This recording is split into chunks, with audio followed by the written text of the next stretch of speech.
नागदा क्षेत्र में रेलवे की तीसरी और चौथी रेल लाइन के लिए सर्वे का काम चल रहा है।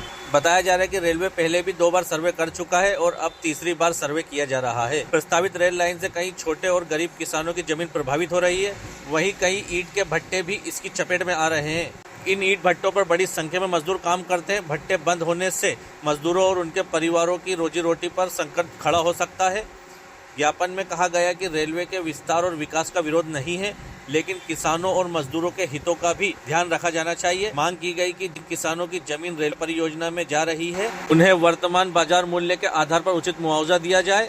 साथ ही कम से कम 4 गुना मुआवजा देने और प्रभावित ईंट भट्टा संचालकों व मजदूरों के हितों की रक्षा की मांग की गई।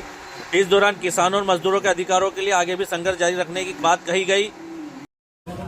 रोलखुर्द से भाटीसोड़ा एक बाईपास का काफी दिनों से प्रस्तावित है और पूर्व में कई बार ऐसे वक्तव्य भी आए थे कि रेल मंत्री जी ने मना कर दिया और उसको निरस्त कर दिया है, लेकिन उसकी प्रक्रियाएं चल रही है।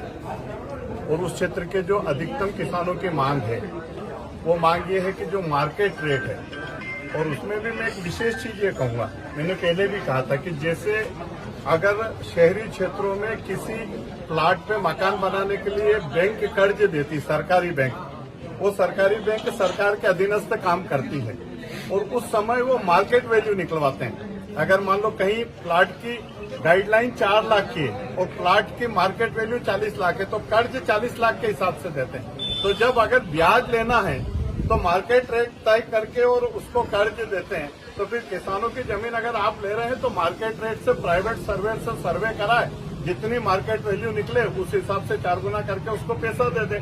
और दूसरा ये है कि जैसे उज्जैन जावरा रोड पे भी कुछ अधिकारियों के द्वारा बदमाशी हुई कि क्लस्टर बनाने के अंदर गलतियां करी और उस गलती के कारण ये हुआ कि उन लोगों को जितना वाजिब मुआवजा मिलना चाहिए वो मुआवजा मिला नहीं।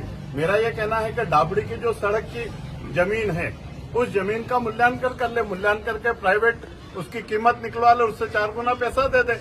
और जब सरकार किसानों की जमीन अधिग्रहण कर रही है और जमीन अधिग्रहण कर रही है जिसकी 4 बीघा जमीन है और 4 बीघा जमीन में मान लो आपने 20 लाख रुपए या 30 लाख रुपए बीघा में भी दे दी, उतने पैसों में जमीन नहीं मिलना है और उतने पैसों में व्यापार भी नहीं होना है। तो जिस किसान के आप जमीन ले रहे हो उसके बच्चे को या उसके किसी भी एक व्यक्ति को नौकरी दे दो, सरकार क्या है उसमें कोई, मुझे नहीं लगता कि कोई बहुत परेशानी वाली बात है और आसानी से नौकरी दी जा सकती। इतना बड़ा एक साम्राज्य रहता है सरकार का। और इसलिए मैं बहुत स्पष्ट कहूंगा कि किसानों की जो जमीन रोलखुर्द से भाटीसोड़ा, उसमें डाबड़ी का पूरी जमीन का अलग अलग कोई क्लस्टर नहीं, क्योंकि वो नागदा शहर के नजदीक है और वहाँ की गाइडलाइन ज्यादा है। उस गाइडलाइन के मान से 4 गुना पैसा दे दे सरकार।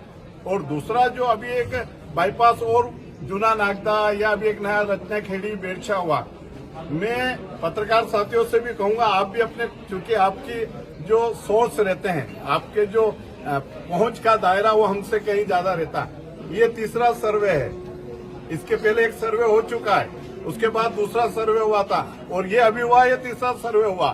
तो ये पहले सर्वे किसने चेंज कराया, कहाँ से गाल गुसेड़ हुई, ये भी पता लगाना चाहिए। उसमें कितने मजदूर काम करते हैं, कितने प्रभावित हो रहे हैं। आज मान लो 50, 60 या 70 भट्टे होंगे और एक भट्टे में अगर 100 लोग भी माने तो 6000 लोग बेरोजगार होंगे।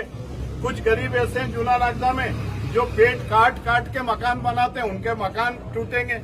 तो जिस प्रकार का ये विकास होना चाहिए, किसी को रोजगार देने के लिए विकास होना चाहिए, किसी के एक जो अरमान होते हैं विकास के, हम विकास के विरोधी नहीं है, अगर आवश्यकता है, लेकिन पर्याप्त मुआवजा जो है वो प्राइवेट सर्वेयर से सर्वे करा के और जो उसकी निर्धारित वैल्यू हो उसके हिसाब से 4 गुना पैसा दे दे।